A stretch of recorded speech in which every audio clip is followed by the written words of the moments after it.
Vamos entonces a ver la falla renal aguda. Obviamente la falla renal aguda, el concepto básico, el fracaso renal agudo, básicamente es un cuadro que evoluciona en 48 horas.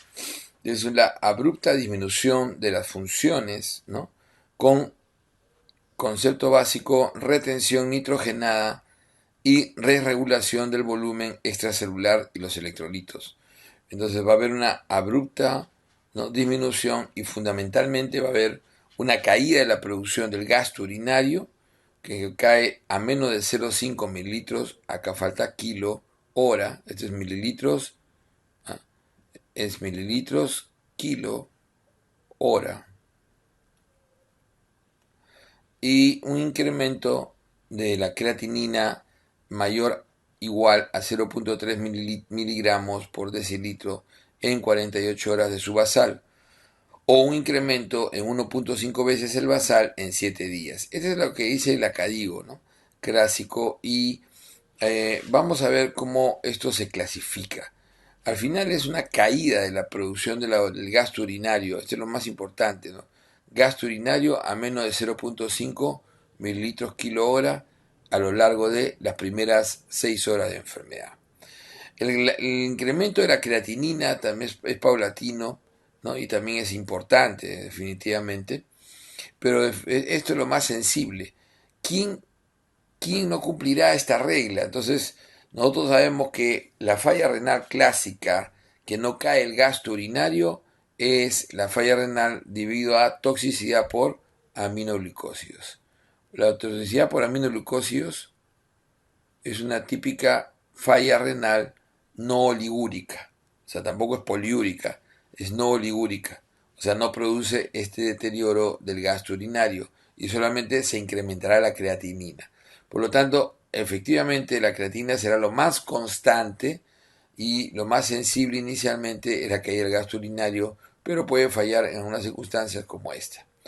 Entonces tenemos nosotros siempre saber que la oliguria es una producción de orina menor de 400, una onuria es menor de 100 y una poliuria mayor de 3 litros. Entonces un paciente con falla renal aguda básicamente empieza en un estado típicamente prerrenal. El estado prerrenal es un estado donde el paciente lo que tiene es una disminución, ¿no?, básicamente una disminución o una hipoperfusión a nivel, ¿no?, del glomérulo, es una baja del aporte, ¿no?, del aporte sanguíneo, y eso se suele ver, ¿no?, en las primeras horas, en las primeras 6 horas, se suele ver como una diuresis menor de 0,5 mililitros kilo hora, como habíamos dicho, o una creatinina que crece en 1,5 a 1,5 veces su valor. Entonces, esto es lo que se llama y lo que uno utiliza más en la etapa en los hospitales. El titular a un paciente en estadio 1, ¿no? El típico estadio 1 era CADIGO, que esto antiguamente lo llamábamos paciente en riesgo clásico, ¿no?, de la típica clasificación del rifle, donde el paciente está en riesgo, y en realidad un prerrenal está en riesgo, todavía puede ser revertido, porque el concepto fundamental que tiene que tener es que todo estadio prerrenal, estadio 1, es un paciente totalmente en ese momento reversible y que todavía no ha producido un daño, ¿no?, orgánico, todavía no ha habido necrosis, solamente ha habido todo es funcional, hace una disminución de flujo, ¿no?, netamente el paciente está produciendo menos orina, comienza a incrementar la creatinina, pero definitivamente es totalmente recuperable. Entonces, generalmente esto es la evolución de 6 a 12 horas máximo, ¿no?, que vamos a tener el paciente en el estadio 1, estadio netamente prerrenal. Este es lo clásico, pero vamos a ver mejor cómo diferenciar. Un estadio 2 de enfermedad es un paciente ya que entra a hacer injuria. Aquí es el paciente ya, el estadio 2, el que entra a hacer injuria. Entonces ahí viene la I del rifle, ¿no? Estadio de injuria. Y la injuria siempre empieza ya a las 12 horas de haber iniciado el insulto o el problema del daño renal. Entonces sigue produciendo menos de 0,5 mililitros kilo hora, pero ya extiende esta producción a 12 horas. Entonces ya podemos agarrar la orina producida las últimas 12 horas, dividirlo entre el peso y ver cuánto así entre el tiempo y ver cuánto ha producido por kilo, mililitro, kilo, hora, y si eso coincide con esta clasificación.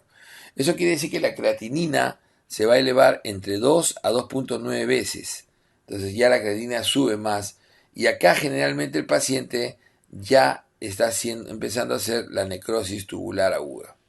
Ojo que el paciente en estadio 1 es un típico paciente prehospitalario. Es el paciente que se suele manejar más en el prehospitalario. Mientras que el estadio 2 es el típico paciente de inicio ya hospitalario. El típico paciente prehospitalario, ¿por qué? Porque recuerden que estos pacientes, ¿no? Por lo general, sufren lo más común, deshidratación, pérdida de volumen, ¿no? Pérdida de lo que se llama depresión de volumen. Porque en realidad no es pérdida de masa, no es hemorragia lo más frecuente. Obviamente un paciente que hace hemorragia va a ir al hospital, pero la depresión de volumen es lo más común, o sea, la deshidratación, ¿no es cierto? La deshidratación. Entonces el paciente acá básicamente tiene depresión de volumen y el paciente se deshidrata. O sea, básicamente lo que sufre es se ve una deshidratación que en la comunidad puede ser muy bien manejado. Entonces, eso es lo característico, ¿no? Y entonces el paciente está sufriendo fundamentalmente hipoperfusión y eso puede ser, ¿no? Restituido fundamentalmente con hidratación en ese momento. Entonces, mientras que el estadio 2, el estadio ya de injuria, el paciente ya va a comenzar a necrosar y a perder la capacidad fundamentalmente de reabsorber su sodio. Aquí entonces ya vamos a tener una mayor elevación de la creatinina, llegando ya a lo que es la falla instalada del rifle, ¿no? La F, que es la R, la I, la F. Estadio 3 de enfermedad, estadio clínico 3, donde el paciente ya tiene más de 24 horas de evolución, donde ya la producción es menor a 0.3, es menor a 0.3, corregir acá, menor a 0.3 mililitros kilo hora, ¿no? En las últimas 24 horas, ¿ok? Es una producción menor de 0.3 mililitros kilo hora en las últimas 24 horas o una onuria por lo que ha durado por lo menos 12 horas. O sea, el paciente no produjo orina prácticamente durante 12 horas o en esas 12 horas máximo, ¿no?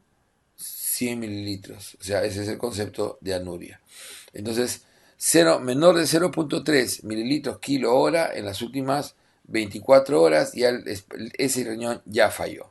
Y la creatinina generalmente va a estar, ¿no? La creatinina va a estar más o menos en 3 veces su valor normal, usualmente por encima de 4. O sea, por 3 veces su valor normal, o sea, valor de base. Estamos hablando de si un paciente empezó con 1.1, por lo menos está en 3.3 o generalmente mayor de 4 es lo usual. Entonces, así vamos a ver que el paciente podemos clasificarlo. Entonces, tenemos pacientes que pueden ser prerrenales, renales y porrenales. O sea, acá vamos a ver la categoría del daño. Entonces, fundamentalmente hay que hacer esta disquisición. Entonces, un paciente típicamente es prerrenal, ¿no? Cuando nosotros vemos en las causas clásicas, el paciente tiene una pérdida de volumen sanguíneo, entonces hemorragia. Acá vamos a tener diferentes causas de hemorragia, como por ejemplo pacientes con sangrado, ¿no? Pacientes netamente con sangrado, ¿no? Pacientes con diferentes tipos de hemorragia, donde se suele perder generalmente más del 20% del volumen. Vamos a tener una severa hipoperfusión, donde el paciente, una pérdida del 20% de volumen sanguíneo, el paciente definitivamente produce isquemia, produce hipoperfusión severa en estos pacientes. Entonces, esas son las típicas hemorragias, ¿no? Tenemos después la depresión de volumen. La depresión de volumen. La depresión de volumen, la típica deshidratación, diarrea, ¿no? Diarrea, náuseas, vómitos, pérdidas digestivas, quemaduras. Por ejemplo, el gran quemado, hace poco que todos vimos, va a producir falla renal. Una de las grandes complicaciones de los grandes quemados es primero la falla prerrenal, ¿no? La falla prerrenal. De ahí tenemos problemas de redistribución. Entonces nosotros podemos tener pacientes que hacen una mala redistribución del volumen, alteración en lo que se llama la regulación y la redistribución, ¿no? Estamos hablando de pacientes que hacen tercer espacio, ¿no? Tercer espacio, el paciente cardio y el paciente hepatorrenal, ¿no? El paciente cardiorrenal clásico, paciente con falla renal, entonces va a ser, ¿no?, el típico cardiorrenal. Paciente con fracción de eyección baja, generalmente para fracción de eyección, ¿no?, menor de 30%, tiene la tendencia a disminuir el flujo hacia el, ¿no?, progresivamente, ahí incluso, ¿no?, va ya ese riñón a estar, ¿no?, en estrés, pero va a haber un momento en que por tercer espacio, por caída abrupta de la fracción de eyección, haga una falla prerrenal y disminuya mucho el flujo. Recuerden que el 20% del todo el gasto cardíaco debe ir al riñón, y cuando cae esto va a producir severos problemas. Entonces, síndrome cardiorrenal y el síndrome hepatorrenal clásico, que generalmente se precipita el hepatorrenal en los pacientes que, teniendo tercer espacio, ascitis clásica en los pacientes, son pacientes que van a abruptamente a cambiar esta hemodinámica por paracentesis o por el uso inadecuado de diuréticos, especialmente furosemida. Un paciente cirrótico que recibe furosemida es la primera causa de síndrome hepatorrenal, y la segunda causa es cuando se les hace paracentesis masivas, y entonces estos pacientes disminuyen abruptamente el flujo renal y producen síndrome hepatorrenal. Entonces ahí como criterio se eleva la creatinina 1.5 veces. Entra dentro más o menos de estos cuadros clásicos. Está después la hipoperfusión, ¿ves?, como mecanismo específico. O sea, el hecho de que la perfusión vaya a llegar más baja, básicamente puede ser por varios mecanismos. Mecanismo de alteración de la regulación, puede ser mecanismo de vasodilatación sistémica.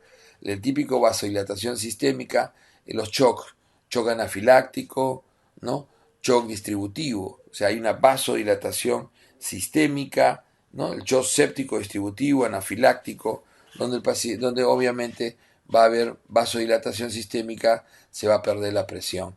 En cambio, la hipoperfusión también puede ser por caída de la fracción de eyección, pero en este caso no por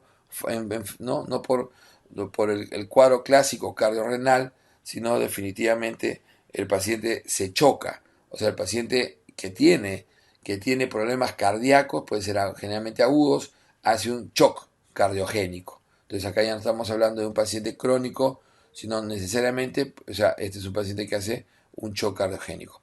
En general, entonces, todas las hipotensiones, todos los shocks pueden producir hipoperfusión, mecanismo de shock. Entonces, el mecanismo de shock, los más frecuentes, obviamente, los shocks que producen severa vasodilatación, los distributivos. Recordemos que en los distributivos tenemos básicamente tres, ¿no? Tenemos que pensar siempre en anafiláctico, en el shock séptico y neurogénico. Entonces son shocks típicamente distributivos donde vamos a tener esta hipoperfusión.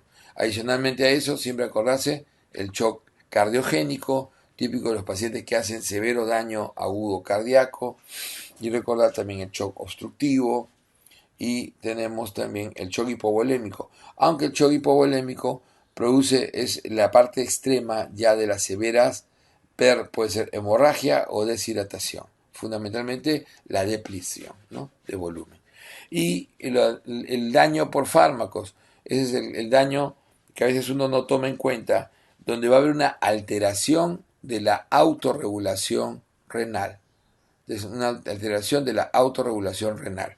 Entonces, esta alteración de la autorregulación renal se suele dar generalmente porque Recuerden ustedes que IECAS y AINES, vamos a ver que en la regulación renal, como habíamos dicho en la parte de básicas, sabemos nosotros que la arteriola aferente, ¿no es cierto? La arteriola aferente requiere estar siempre vasodilatada y por lo tanto, o sea, para que mantenga esa vasodilatación es muy dependiente de las prostaglandinas constitutivas, especialmente la E2 y la arteriola eferente, ¿no? Va a regular la presión intraglomerular y esta la va a regular básicamente con vasoconstricción producida por la angiotensina, ¿no? Angiotensina 2 del eje renina-angiotensina-aldosterona. Recordemos que la presión de entrada está siendo monitoreada en el aparato yuxtaglomerular y la forma en que sale, ¿no? Hacia la orina, ¿no? La cantidad de sodio, volumen de agua, monitoreado por la mácula densa. Entonces, con esta información se puede regular, hay un sistema de autorregulación. Esta angiotensina 2 y la prostaglandina 2 no permiten fundamentalmente este equilibrio. Si nosotros bloqueamos esta prostaglandina constitutiva, recuerden que esta es dependiente de COX, ¿no? COX-1. Entonces, esta prostaglandina constitutiva, si nosotros la bloqueamos con AINES, ¿no? Los típicos AINES, especialmente no selectivos, entonces vamos a dañar nuestro sistema de autorregulación. O si también bloqueamos en exceso esta angiotensina 2 con los IECAS, vamos a producir daño en la autorregulación. Ojo que esta auto no solamente puede ser con IECAS, también puede ser con ARAS. En este caso, ¿no? Básicamente los AINES van a producir, ¿no? Especialmente, pero no solamente esos, también los inhibidores COX-2, no solamente los no selectivos, los selectivos también suelen dañar, o sea, a pesar de ser selectivos COX-2, suelen dañar la producción de prostaglandinas, ¿no? Que van hacia el riñón. Entonces, definitivamente, acá va a haber un daño específico. Entonces, vamos a tener las causas perrenales. En resumen, no se olviden, pérdida de volumen, ¿no? Volumen sanguíneo, hemorragias. Depresión de volumen, deshidratación. Todas las causas que se imaginan de deshidratación, desde la diarrea, la náusea, vómitos, hasta las severas deshidrataciones, donde el paciente puede perder muchos litros, específicamente los grandes quemados, por ejemplo, ¿no? O incluso que van a terminar produciendo a veces en shock hipovolémico. Aquellos que tienen alteración de la redistribución, de la redistribución del tercer espacio, típico del paciente cardíaco crónico y cirrótico, o sea, riñón, perdón, corazón e hígado crónico. Esos pacientes pueden producir un síndrome cardiorrenal, un síndrome hepatorrenal. Hipoperfusión por shock, todos los shocks que habíamos dicho, ¿no? El shock, especialmente el distributivo que produce severa vasodilatación periférica, anafiláctico, séptico, neurogénico, el shock cardiogénico, el shock obstructivo, el shock hipovolémico. Y falla en la autorregulación. Entonces va a ser más fino a nivel de la autorregulación, a nivel del riñón. Todos esos nos producen fallas prerrenales, típicamente fallas prerrenales. Vamos a tener también como fallas renal, que ahí después vamos a ver la diferencia. Un renal ya es un paciente que está produciendo, un daño en algún nivel del glomérulo y de todas sus estructuras. Y entonces al producir daño, ya las funciones básicas van a caer. Y entonces, ¿cuál es una de las grandes funciones ahí? La reabsorción de agua y sodio a nivel del túbulo proximal, recuerden que es 65%. Entonces, y comenzamos a dañar específicamente el túbulo proximal, es más sensible, y comenzamos a perder agua, especialmente sodio. No podemos reabsorber sodio. Entonces, por eso es que lo típico en el renal es que su sodio esté por encima de 20 miliequivalentes por litro. El perder más de 20 miliequivalentes por litro, ya eso nos indica que probablemente estemos iniciando ya un daño, lo clásico, más de 40 por litro. Y entonces al hacer una fracción de excreción de sodio, o sea, poniendo el sodio, ¿no? La fracción recuerden que la fracción de eyección fundamentalmente es una fórmula en la cual se pone sodio urinario, ¿no? ¿Cómo se hace una fracción de eyección? Una fracción clásica de eyección, una fracción de eyección de sodio, un FeNA clásico, tenemos sodio urinario sobre el sodio, ¿no? Sodio sérico, ¿no? El típico sodio sérico. Entonces, sodio urinario sobre sodio sérico sobre la creatinina, ¿no? Urinaria sobre la creatinina sérica. Y entonces esta relación, este quebrado porcentual, ¿no? En porcentual nos va a dar lo que se llama la fracción la fracción de excreción de sodio, que cuando es menor de 1%, quiere decir que mi sodio lo estoy cuidando. Esto es prerrenal siempre. Si está por encima de 2%, acuérdense que el 1 por encima de 1 ya no es sensible, sensible es más específico por encima de 2%. Cuando está por encima de 2%, entonces ya estamos en necrosis tubular aguda. Y el paciente es compatible con un paciente que está haciendo injuria renal aguda. ¿Ok? Y cuando está por encima, ¿no? Cuando está por encima de 80, imagínense, eso se relaciona con oclusión total, con oclusión de la arteria renal, ¿no? Oclusión total de la arteria renal. Entonces hay que tener en cuenta esas posibilidades, ¿no? Entonces ya tenemos un daño, como decíamos, a ese nivel. Entonces estamos acá, el renal con su FeNA, ¿no? Menor, ya mayor de 2%, en este caso, ya mayor de 2%.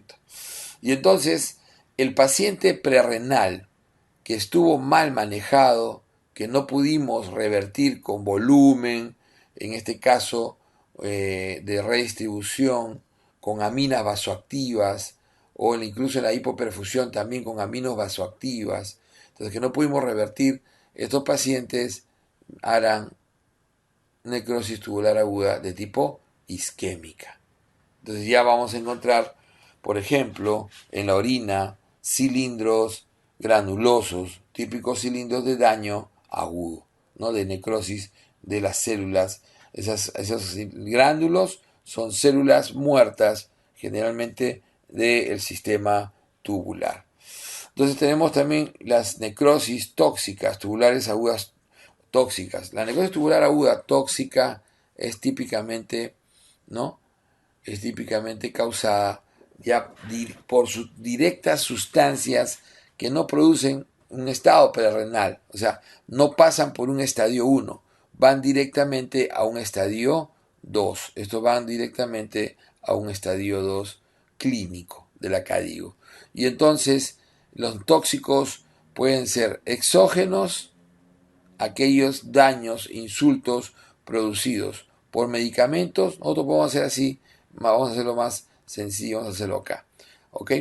Entonces nosotros tenemos acá los prerrenales, acuérdense, tenemos, ¿no?, pérdida de volumen total, volumen sanguíneo, o sea, volumen sanguíneo, tenemos las hemorragias.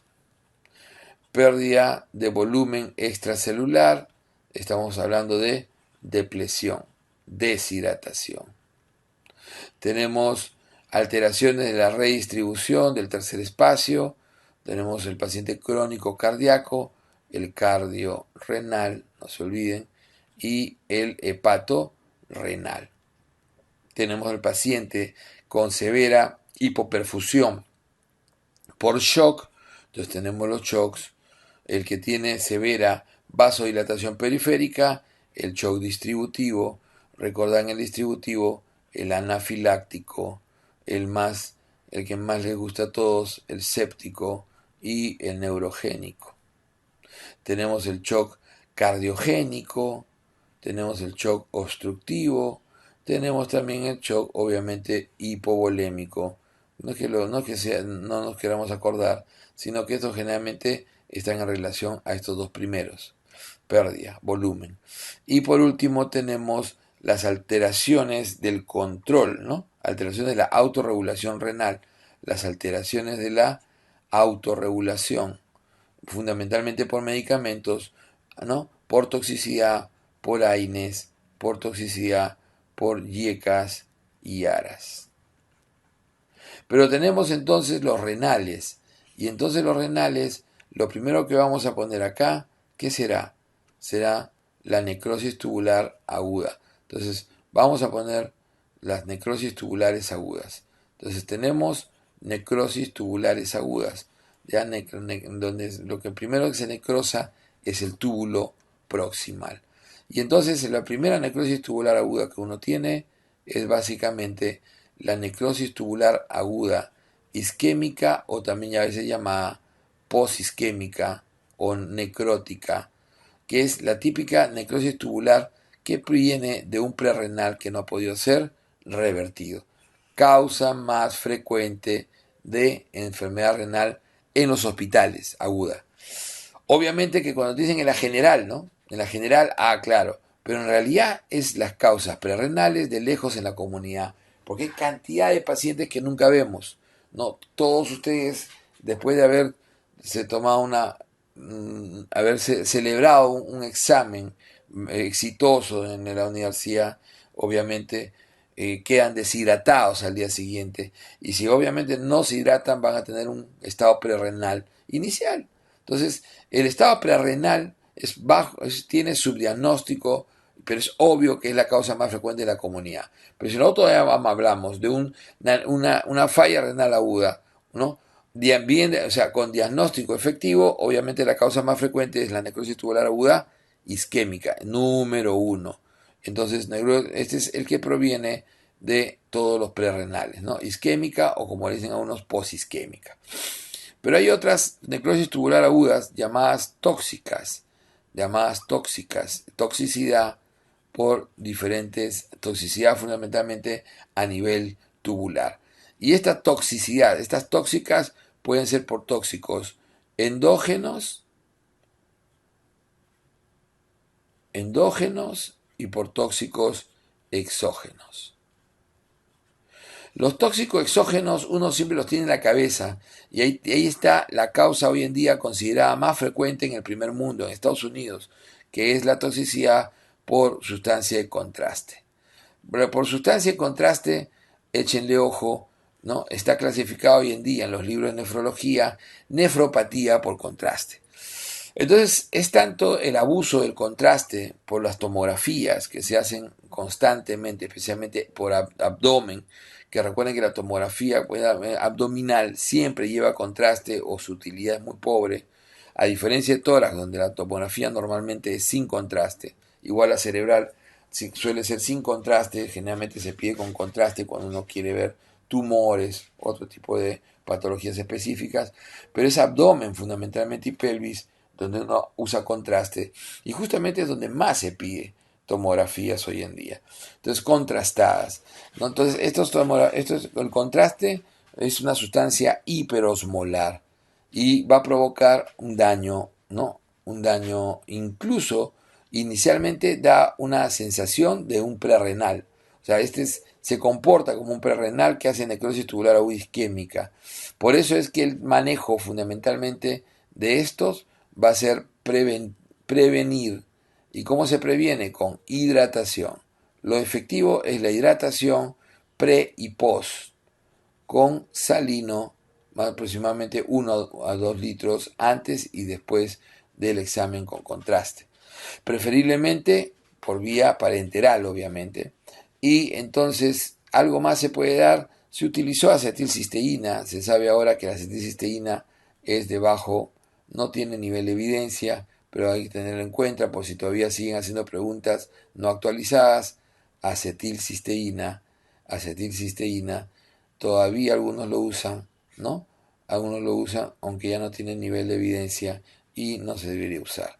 El bicarbonato más antiguo todavía también se usó en algún momento, pero no se debe usar.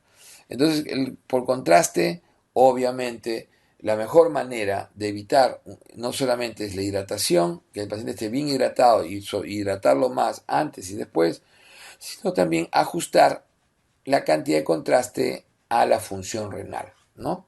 Y al peso del paciente. Entonces, de las exógenas, esta es de las más frecuentes, pero de las exógenas también tenemos otros medicamentos. ¿Y qué otros medicamentos? Ah, clásico ahí, ¿no? En los medicamentosos clásicos, recordar siempre en los exógenos, ¿no? Los medicamentos como por ejemplo los aminoglucósidos. Los aminoglucósidos, siempre recordarse que el daño por aminoglucósidos es un daño característicamente, ¿no?, entre el quinto a séptimo día. Es una... ¿Qué características tiene? Las características interesantes que tiene este daño renal, la característica interesante que tiene este daño renal, siempre recordar que es un no oligúrico, o sea que es un daño que no produce caída de la producción de orina. Entonces es un típico no oligúrico. Entonces eso también, ¿no? Algunos, una época, nos decían, ¿cuál es la falla renal aguda? Poliúrica. Ah, aminoglucósidos. No, no es poliúrica, es no oligúrica. No oligúrica, ¿ok? Y entonces se suele presentar entre el quinto y séptimo día con elevación de la creatinina y la urea. Y es así por eso que cuando tengan sus pacientes con aminoglucósidos, siempre deben monitorear su creatinina por aproximadamente el sexto día, entre el quinto y séptimo día. Es generalmente reversible, ¿no? Y definitivamente estos pacientes hay predispuestos. O sea, aquí no hay que usar. Primero, los aminoglucósidos están muy limitados en su uso. El peor uso que le puede dar a aminoglucósidos es en infección urinaria. No tiene ninguna indicación en infección urinaria.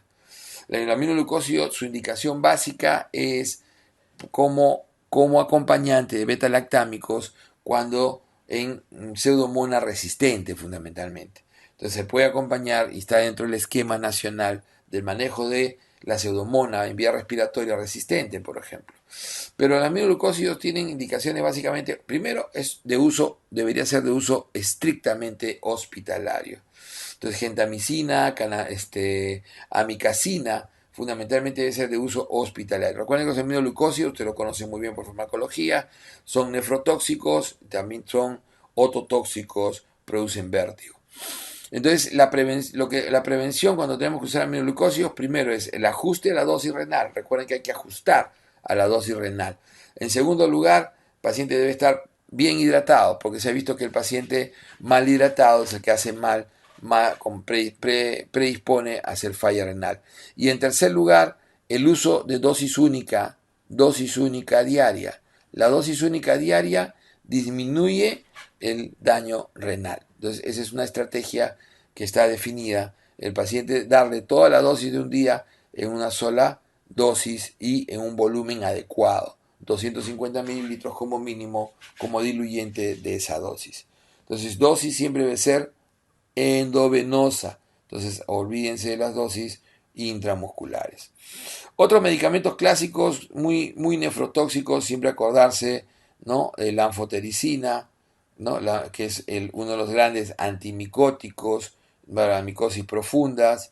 Dentro de los antibióticos, recordar siempre la vancomicina, aunque hoy se ha descubierto que la vancomicina generalmente genera más falla renal cuando se usa concomitantemente con otros nefrotóxicos.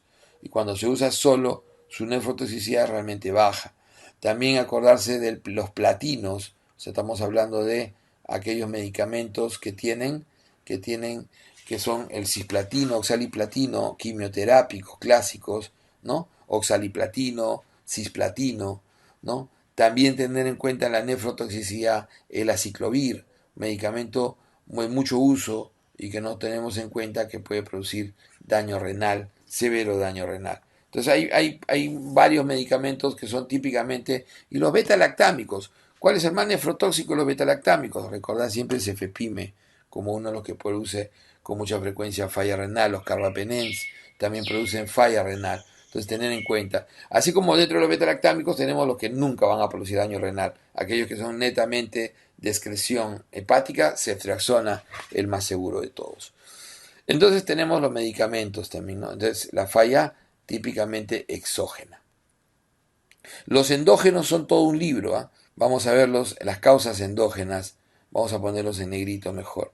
Entonces las causas endógenas Entonces tienden a ser fundamentalmente estar alrededor de precipitación de algunas sustancias, especialmente pigmentos. Entonces recorremos la precipitación primero de pigmentos. ¿Qué pigmentos me pueden producir daño renal? Me pueden producir la mioglobina. ¿Y por qué la mioglobina me puede precipitar en el riñón? Rhabdomiolisis. La rhabdomiolisis producida, por ejemplo, por medicamentos, ¿no? ¿Qué medicamento es típico rhabdomiolisis? Estatinas, por ejemplo. La rhabdomiolisis producido por la cetoacidosis diabética. Recuerden que en la cetoacidosis diabética la pérdida absoluta de insulina, una intensa lipólisis y también empieza a hacer proteólisis y puede llegar a ser una proteólisis tan intensa como provocar una rhabdomiolisis. También la mioglobina puede precipitar en el trauma. ¿Qué trauma puede provocarme? La ruptura de músculo, especialmente en el síndrome de aplastamiento o crash síndrome, como le llaman los gringos. ¿Ok? La precipitación, por ejemplo, de la hemoglobina en la hemólisis. ¿Qué hemólisis puede ser tan intensa? Ejemplo, la hemoglobinuria paroxística nocturna. La precipitación de otros pigmentos también. Entonces vamos a tener en estos casos fundamentalmente estos pigmentos los que nos van a provocar severo daño. También podemos tener incluso daño por precipitación de bilirrubinas, lo cual es más raro, se suele ver generalmente por encima de 20 bilirrubinas. Por eso es que se suele hidratar al paciente. También está el daño básicamente por la precipitación de algunas sustancias, de algunos, por ejemplo, electrolitos como el calcio, la hipercalcemia mayor de 14, la hipercalcemia severa, hipercalcemia mayor de 14, típico del paciente paraneoplásico. Generalmente esta es la típica hipercalcemia paraneoplásica, hipercalcemia maligna, ¿no? Hipercalcemia, ¿no? Paraneoplásica, tipo, ¿no? Hipercalcemia paraneoplásica por producción de PTH extraglandular, ¿no? O sea, una PTH-PR, precipitación nefrocalcinosis severa. También algunas enfermedades pueden producir nefrocalcinosis severa, como por ejemplo puede producir también a veces nefrocalcinosis de la sarcoidosis, y también la precipitación, por ejemplo, del ácido úrico, síndrome de lisis tumoral. En el síndrome de lisis tumoral nosotros tenemos 3 hiper, siempre acuérdense eso, tenemos 3 hiper y un hipo. ¿Qué hipo tenemos? La hipocalcemia, característica. ¿Y cuáles son los hiper? Vamos a tener el que produce daño, la hiperuricemia. La hiperuricemia generalmente por encima de 20 siempre causará daño. Ya por encima de 14 es muy prevalente la posibilidad de daño, pero por encima de 20 siempre produce daño. Entonces la hiperuricemia se le va a sumar por la hipercalemia, por ruptura de células, y la hiperfosfatemia. Esta hiperfosfatemia va a provocarnos la hipocalcemia. Entonces la ruptura de células nos va a lanzar ácido úrico en cantidades, hipercalemia, mucho potasio, y de esa manera produce daño renal. Síndrome de lisis tumoral, ¿cómo es el manejo? ¿Cómo es el manejo de todos estos? Cuando tenemos es hidratación previa. Primero hidratar, incluso sobrehidratar preventivamente. Para que no precipiten, se suele alcalinizar la orina, se le da bicarbonato, a todos ellos en general. Y en el caso del ácido úrico, ¿no? Se le suele dar alopurinol, ¿no? Para disminuir la producción, alopurinol. ¿Qué cosa es el alopurinol? Un inhibidor de la xantina oxidasa. Recuerden que en el metabolismo de las purinas, ¿no? La xantina oxidasa nos va a producir dos subproductos que al final termina en ácido úrico, ¿no?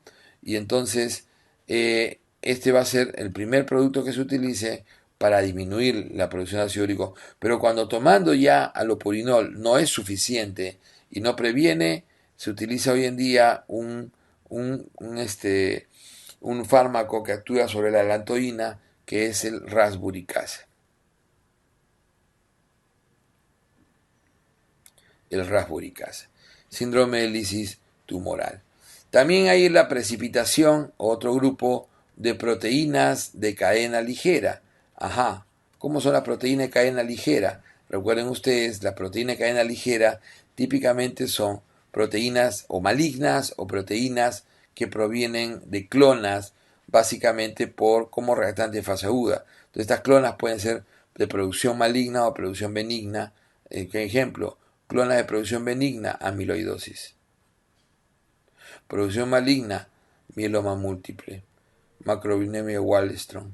Entonces, estos son los que pueden precipitar proteínas de cadena ligera. Miren todas las causas de daño, de necrosis, solamente para hablar de necrosis tubular aguda. Entonces, la necrosis tubular aguda es bastante amplio, siempre tenerlo en cuenta, las causalidades, especialmente en la necrosis tubular aguda, en estos parenquimatosos, ¿no? Tener en cuenta todas estas causalidades. Y entonces tenemos nosotros, vamos hacia las otras causas. Entonces, intersticiales, ¿no? Entonces el daño intersticial, característico, no olvidarse del daño intersticial como las nefritis intersticiales, ¿no? Agudas, tubulointersticiales, necrosis, las nefritis tubulointersticiales agudas, típica por AINES. Recuerden que por AINES esto no puede, se suele asociar a cambios mínimos y a síndrome nefrótico. Pues vamos a ver eso. ¿No? Síndrome nefrótico y cambios mínimos. Entonces nos produce un daño renal de tipo intersticial y un síndrome nefrótico asociado por cambios mínimos. También intersticial por AINES es otro medicamento que puede, algunos antibióticos, también están los beta-lactámicos, pueden producir nefritis intersticial y falla renal.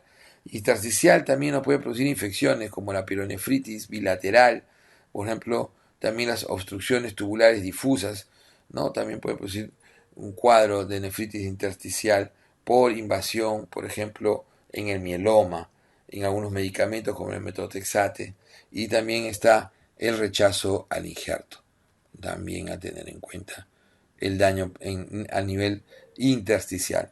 A nivel glomerular, recordar, a nivel glomerular fundamentalmente la glomerulonefritis. Y esta glomerulonefritis que vamos a ver nosotros específicamente, síndromes nefríticos, siempre recordar las enfermedades, ¿no? Las enfermedades fundamentalmente de pequeños vasos y los glomérulos, ¿no? Vasculitis, ateroembolia, las microangiopatías trombóticas, ¿no? Las glomerulonefritis rápidamente progresivas. Entonces acá tenemos toda una amplitud para ver, ¿no? O sea, tenemos, por ejemplo, las vasculitis que producen también glomerulonefritis rápidamente progresiva, precipitación a ese nivel, ¿no? También tenemos el paciente que hace glomerulonefritis rápidamente progresiva de muchas causas, ¿no? Autoinmunes.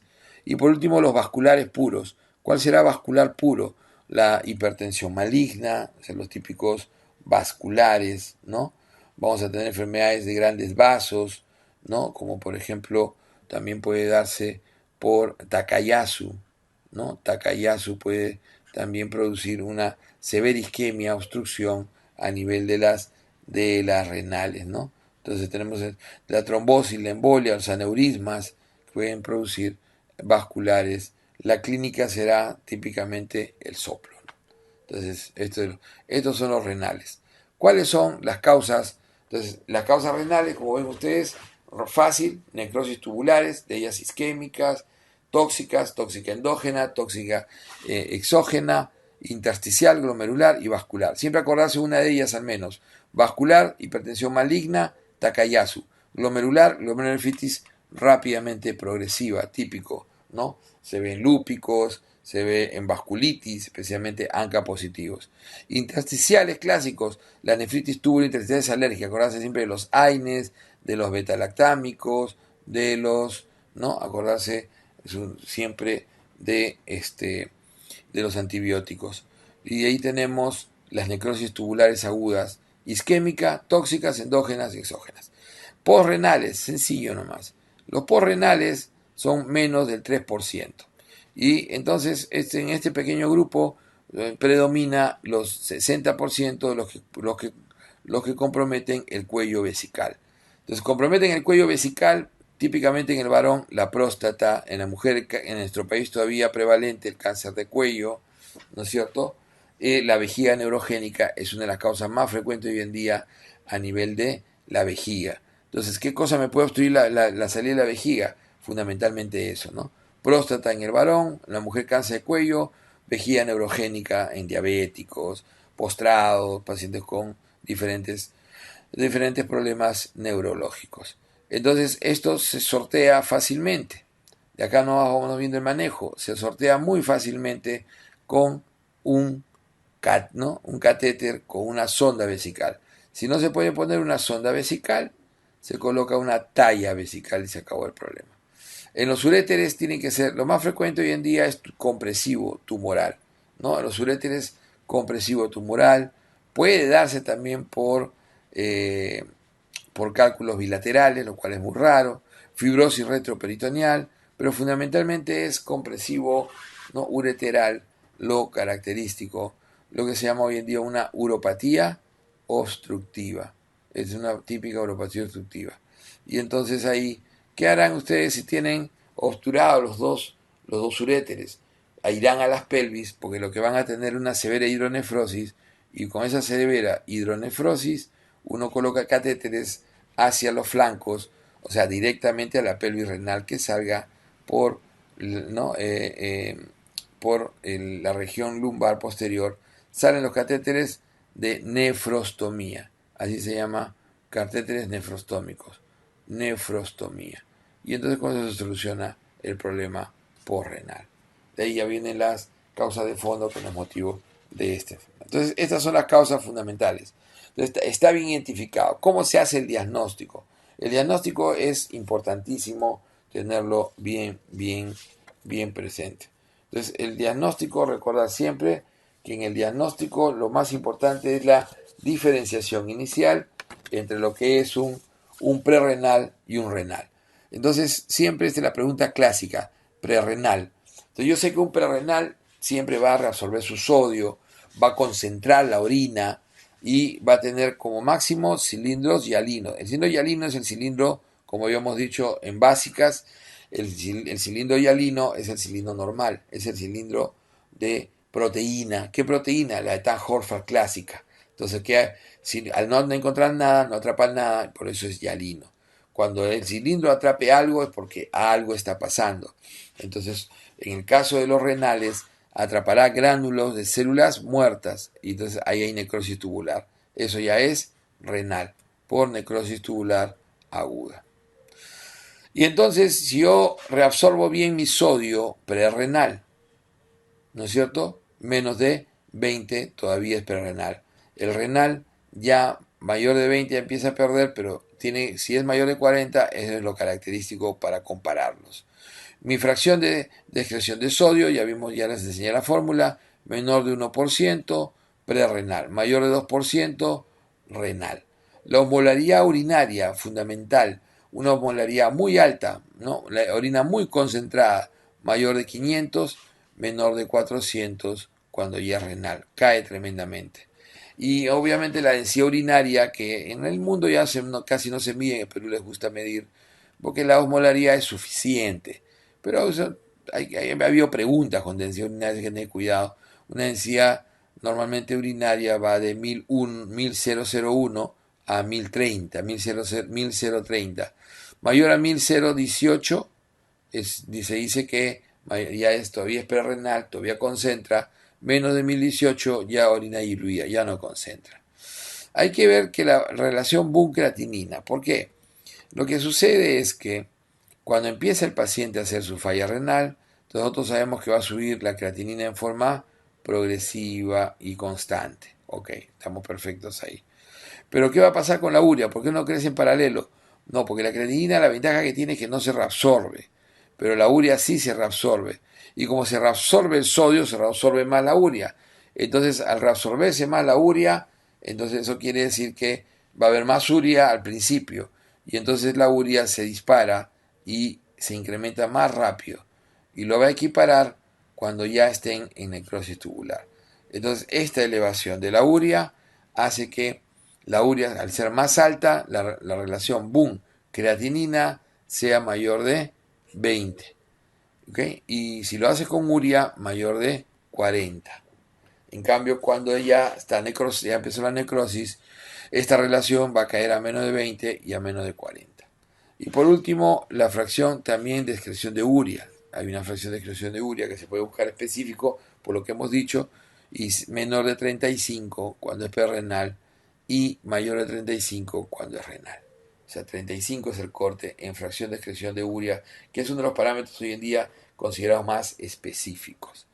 Entonces el paciente cuando se diagnostica de falla renal aguda, recordar, todo se eleva, lo que siempre baja es el calcio. ¿Y por qué el calcio baja? Porque el fósforo lo hace bajar. Siempre que hay hiperfosfatemia, hay hipocalcemia concomitante.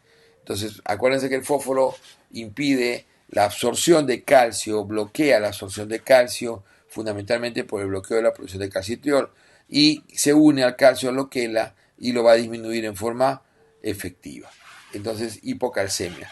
El otro que cae, son los dos que caen, es el sodio, pero el sodio cae de tipo dilucional típico, por incremento, porque acuérdense que se está disminuyendo la excreción de agua y por lo tanto va a haber mayor cantidad de agua en el extracelular.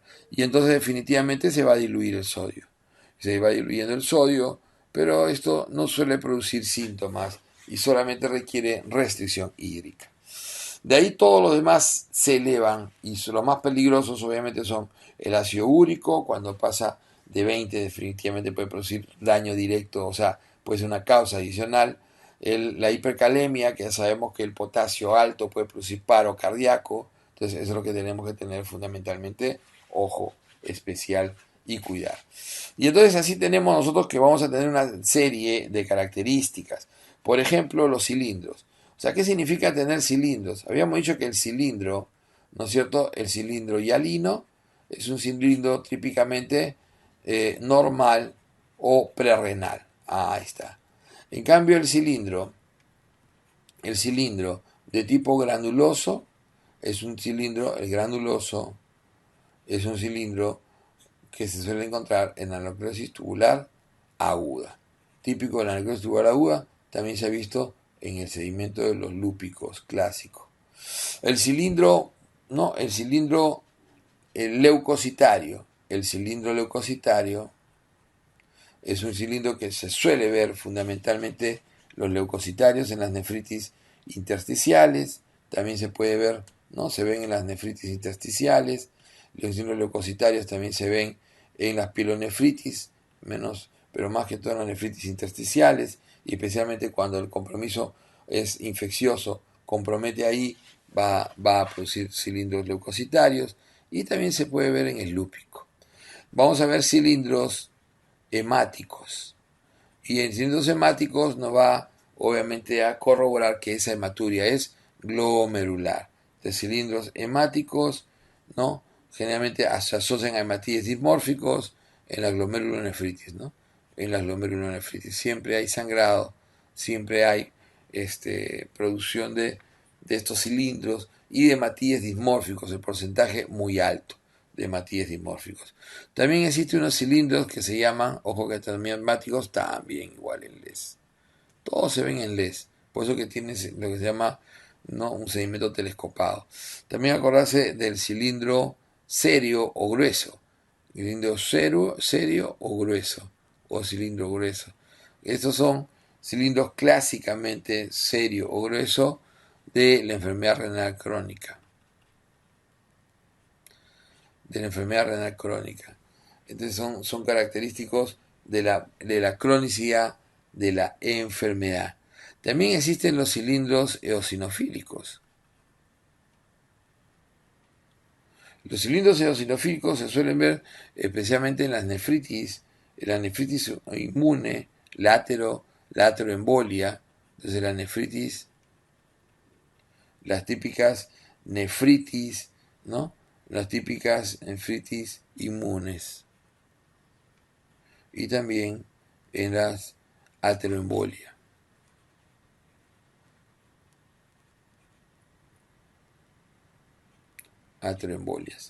También vamos a ver, ¿no?, a veces cilindros más raros, ¿no? Cilindros más raros. Y podemos ver también células gigantes, por ejemplo, células gigantes multinucleadas. Esto es típico en orina de las nefropatías por cadenas ligeras. Cilindros de células multinucleadas. Y entonces tenemos bien en todo, en el diagnóstico, que ver todas estas características, entonces, ¿no? La acumulación, obviamente el examen básico, recordar siempre, ¿no? Hallar el clásico FENA, ¿no? Es muy útil. Y recordar siempre que una proteinuria típicamente mayor de 1 gramo es una proteinuria glomerular característica. La ecografía es importante también especialmente para evaluar hidronefrosis, un postrenal, y porque te da la idea de la base. Si ves un riñón que tiene una buena diferenciación córtico-medular, ese paciente es típicamente agudo, ¿no? O ver que ya hay en la ecografía daño renal crónico, entonces ya sabes que se está agudizando un paciente, un paciente que tenía ya falla renal crónica. Es importante. También sé la relación con aquellas causas que producen riñones grandes, ¿no? Característico.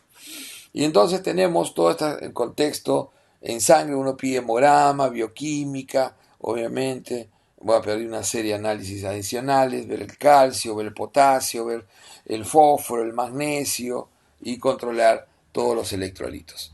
¿Cómo se maneja esto en general? Entonces, en general, la reposición de volumen, eso es fundamental. Entonces, la reposición de volumen en forma enérgica.